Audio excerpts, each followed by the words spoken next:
Canal Pet. Oferecimento Pet Health. Sempre com você.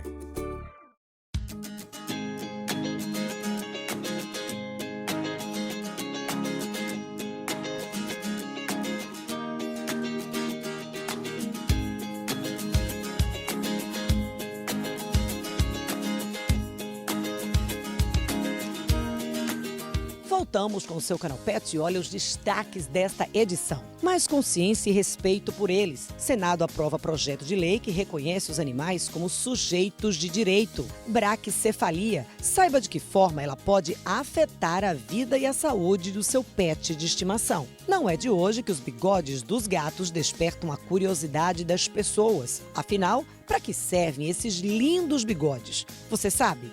E tem dica do Vet para te ajudar quando bate aquela dúvida sobre como cuidar do seu amigão. Fique com a gente, o seu Canal Pet de hoje está no ar.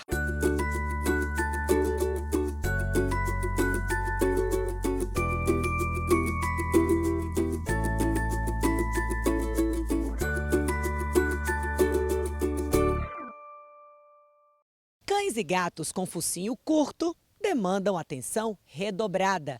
E é fato, as complicações respiratórias são as mais corriqueiras. Veja o que diz o especialista sobre os pets braquicefálicos.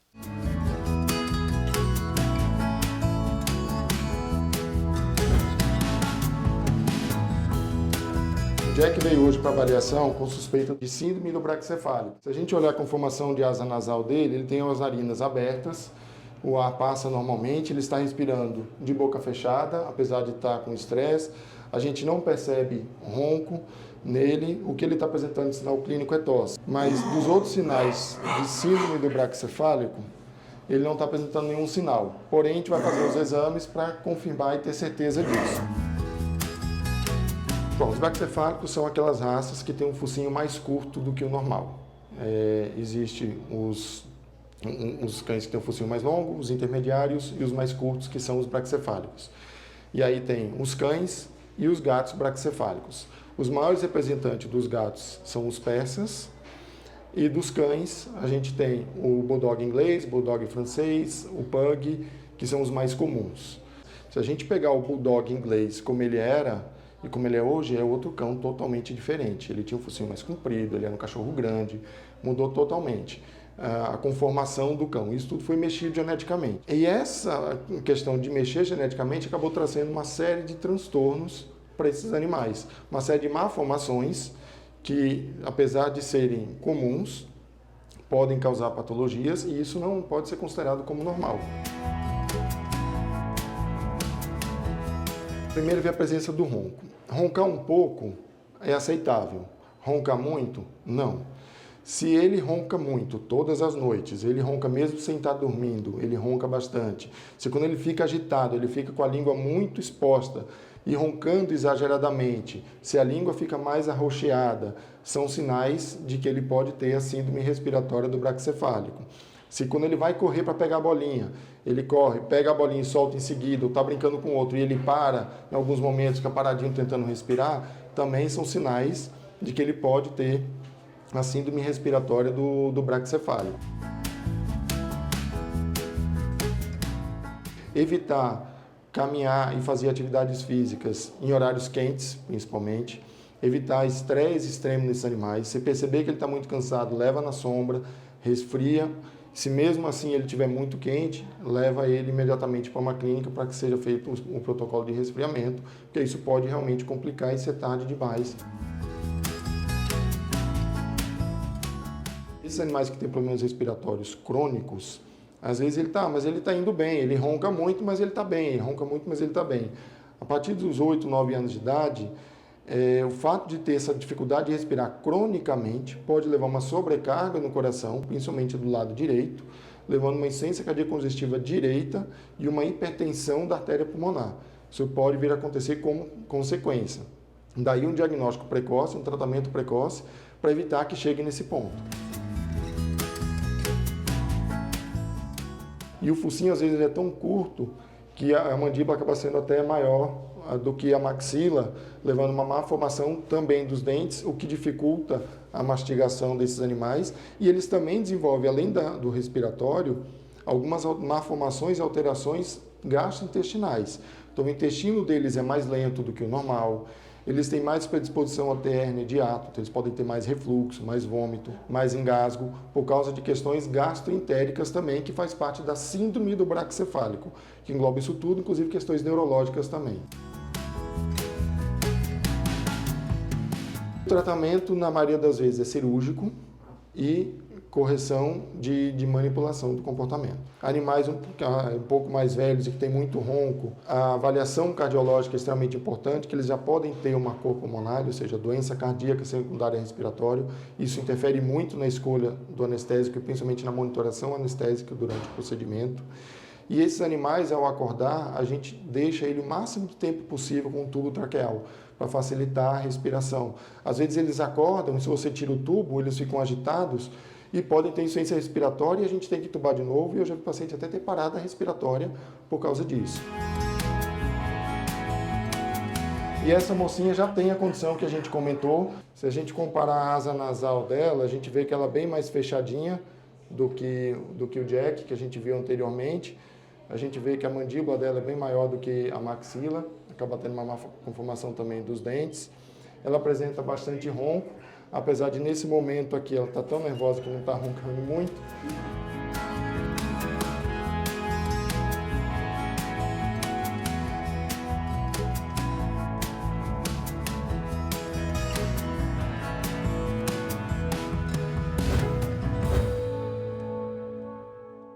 O Senado Federal aprovou o projeto de lei que proíbe que os animais sejam juridicamente tratados como objetos e prevê a proteção do Estado em caso de violação e de maus tratos. Os detalhes você acompanha numa entrevista a partir de agora.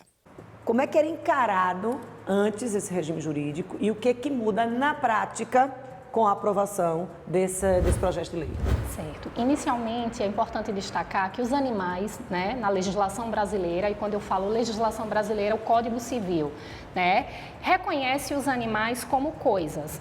O termo que é utilizado lá é o termo semovente. Semovente seria uma coisa que se move por si próprio. Então, os animais, durante todo esse tempo, tiveram esse status jurídico de coisa, e a partir desse PLC 27 de 2018, que foi votado essa semana no Senado, se abriu um cenário que modifica essa natureza jurídica. Por quê? Porque esse projeto ele é oriundo da Câmara dos Deputados, ele é de autoria do deputado federal Ricardo Izá, e nesse projeto se reconhece a senciência dos animais. A senciência é a capacidade de sentir, que um ser tem de sentir dor, medo, frio, fome. Então, essa característica é também encontrada nos animais. Tá, mas na prática, como é que funciona isso? Em termos, por exemplo, de uma denúncia de maus tratos? A legislação brasileira, ela tem uma lei, que é a Lei de Crimes Ambientais, que no seu artigo 32, ela dispõe, dos crimes que são praticados contra os animais. Então, a partir desse reconhecimento do animal como um sujeito de direito, é possível que no futuro essa própria legislação, no caso a Lei de Crimes Ambientais, ela sofra uma modificação. Por quê? A pena que consta lá, por exemplo, para quem comete o crime de maus tratos é a detenção, não é a reclusão. Existem projetos já no Congresso Nacional pedindo reclusão, a pena de reclusão para quem comete o crime de maus tratos. Então, a partir dessa aprovação desse projeto, todas as outras legislações que nós temos vão sofrer a modificação.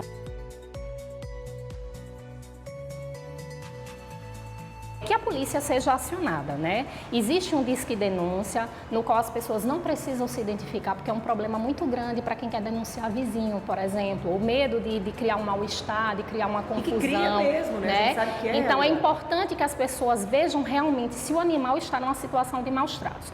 Porque se o animal estiver, é preciso fotos, vídeos, É preciso que se tenha provas para provar de fato que o animal está sendo vítima.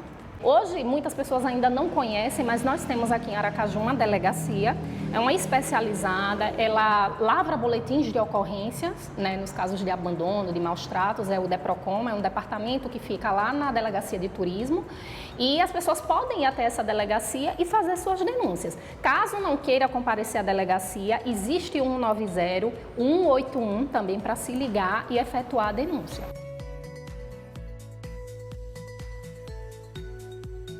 O projeto inicial ele foi construído, inclusive com participação da OAB, eu digo assim, com participação da OAB, porque as comissões, né, elas ajudaram no sentido jurídico, né, para formatar esse projeto do Ricardo Izá. Inicialmente não se houve nenhuma, vamos dizer assim, acepção, né, determinado animal entra, outro não. Foram para todos os animais. E chegando no dia da votação, é preciso que se esclareça interesses econômicos que estão representados lá por meio de vários parlamentares pesaram, porque eles entenderam que a aprovação de um projeto no qual inseria todos os animais poderia complicar o lado econômico e outras questões que toda a sociedade sabe. Então foi construído, na verdade, um verdadeiro acordo para que, olha, os animais são seres sencientes, mas existe um dispositivo lá que ressalva que os animais utilizados em esportes equestres, tipo vaquejada, rodeio e aqueles utilizados para fins da agropecuária, eles estão ressalvados, mas, claro, resguardando a dignidade desses animais. Ou seja, eles não são coisas, mas continuam sendo manipulados e tratados como acabam. coisas. E esse projeto, a aprovação, se no futuro se der, a minha expectativa é que, chegando na Câmara, a emenda não passe. Porque se a emenda não for aprovada, como é um projeto conclusivo, ela não vai precisar ter uma votação no plenário da Câmara novamente, vai para a sanção presidencial. Então é importante pressionar os deputados. Mas de que forma? Então, redes sociais, porque foi um dos principais instrumentos utilizados nessa campanha, né, na hashtag Animal Não É Coisa. Redes sociais, ligar para os gabinetes, mandar e-mail para as assessorias, se encontrar com o deputado na rua, falar, pressionar e pedir apoio. Então, tá aí a mensagem da doutora Daniele, que é que você também pode fazer a sua parte, ela, todo mundo junto, pressionando aí, participando ativamente das redes sociais, utilizando inclusive essa sugestão da hashtag Animal Não É Coisa, para que a gente consiga realmente salvaguardar a dignidade e o bem-estar dos animais. E não são só apenas os animais domésticos. Não, não. São todos os animais, no caso, ressalvados de acordo com essa emenda, né? Esses animais utilizados para esses fins. A emenda que dizia que seriam os animais domésticos, ela caiu. E que, mesmo com a ressalva desses animais, quem sabe a gente pressionando em grande e larga escala, a gente ela não consiga... Exatamente, o projeto passe no todo e que se saiba também que todo mundo pode construir, né, uma sociedade melhor. A gente não precisa necessariamente só dos políticos, a sociedade civil organizada, todo mundo pode contribuir de alguma forma para que as coisas venham a mudar, né?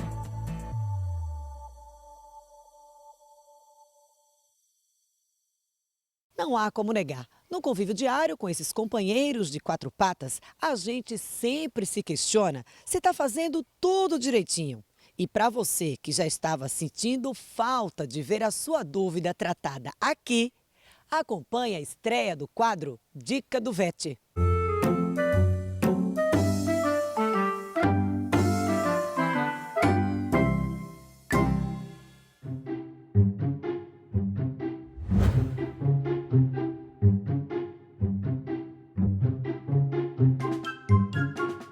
Se você tem uma cadelinha em casa e ainda não castrou, vai precisar prestar mais atenção numa fase importante. O cio exige cuidados especiais por parte dos tutores, principalmente se a chegada de filhotes não estiver nos planos da família.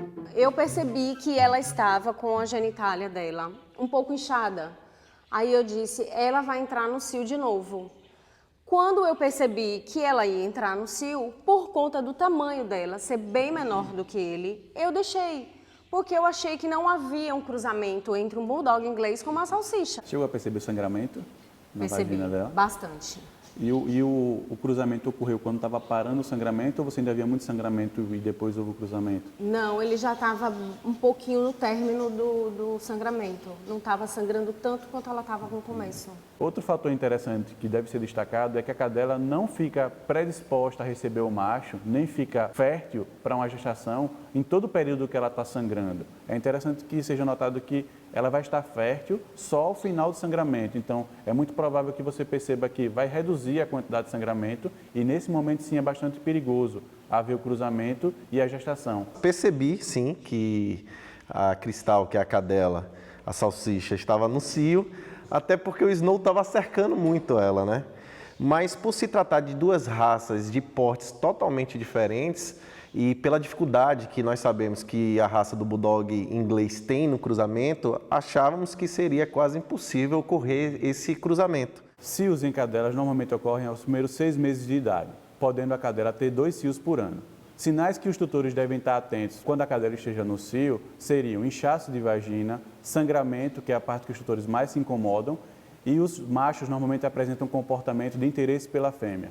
Essas são as questões que os tutores devem estar mais atentos para evitar uma gravidez indesejada.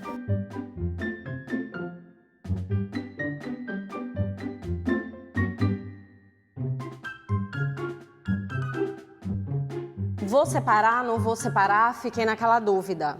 Separei até uns 2 dias, mas aí eu disse, não, ele está muito triste, eu vou deixar ela com ele. Quando eu vi, ela estava presa nele. Eles se largaram e começaram a correr, brincar normalmente, como se nada tivesse acontecido. E aí veio a dúvida, meu Deus, será que aconteceu uma gestação aí?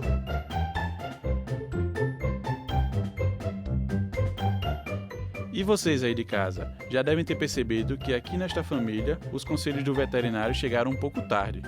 Olha aí o Snow, já comemorando até o seu primeiro dia dos pais.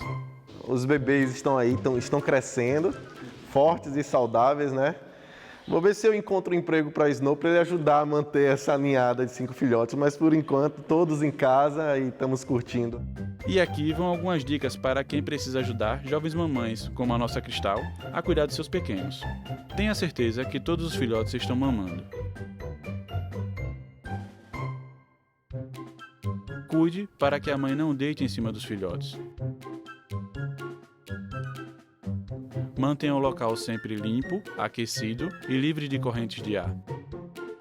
A nutrição dessa mamãe também deve ser reforçada e, se possível, ela deve receber uma suplementação. E aí, você também tem um garanhão desses em casa? É bom não esquecer das dicas de hoje.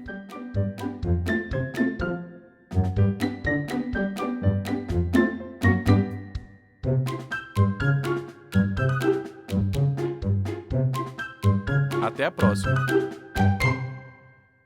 Para os homens, pode ser até uma questão de moda, mas não é de hoje que para os felinos, os bigodes funcionam mesmo como sensores, que auxiliam na movimentação dos gatos e alertam para eventuais perigos no caminho.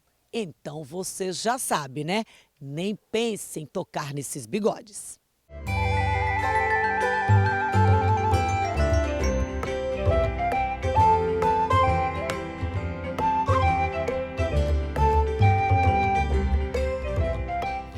Eles são travessos.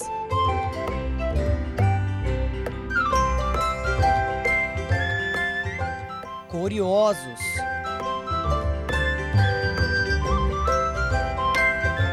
Independentes.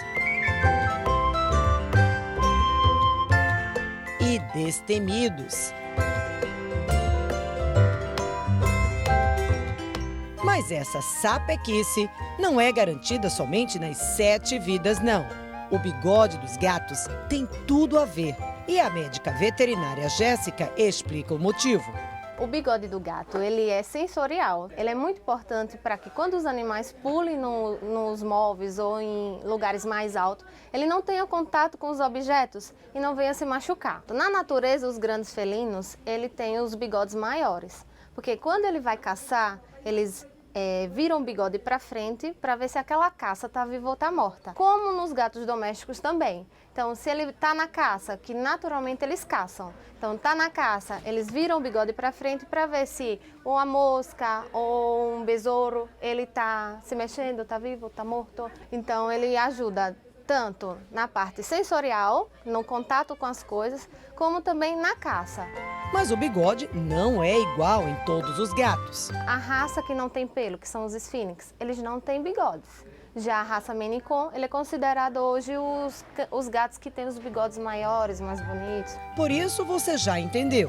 Cortar o bigode dos gatos, jamais. O corte dos bigodes hoje não é indicado. Vai causar um desequilíbrio no comportamento do gato. Então, se você corta o bigode do gato, você está causando um estresse. Ele vai deixar de pular, vai deixar de andar, porque ele é tátil, então ele vai tocar nas coisas. A gente não indica fazer o corte dos bigodes. Mas se já cortou, não precisa se desesperar, porque volta a crescer. É normal você encontrar também os bigodes no chão da casa, não necessariamente que seja um problema de saúde, mas a troca dele. Então, hoje são 12 pares em cada lado, desde os bigodes na bochecha, sobrancelha e ponta de orelha. Então, é normal essa troca, só a gente não indica o corte. Não é só o corte do bigode que prejudica a parte sensorial dos gatos. Se eles estiverem quebradiços ou caindo com facilidade, fique alerta. Quando você vê o bigode quebradiço, quebrando com mais facilidade, então é importante você fazer uma avaliação nesse gato, ver se ele não está precisando de vitaminas, de nutrientes, como é que está a saúde geral dele. Porque um bigode é para estar bonito, harmonioso, mas não quebradiço.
O Canal Pet vai ficando por aqui, mas as matérias e os clubinhos desta edição já estão disponíveis para você sair compartilhando. Basta acessar youtube.com/SeuCanalPet. Continue seguindo a gente nas redes sociais e não esquece, tá? Domingo é dia de Canal Pet.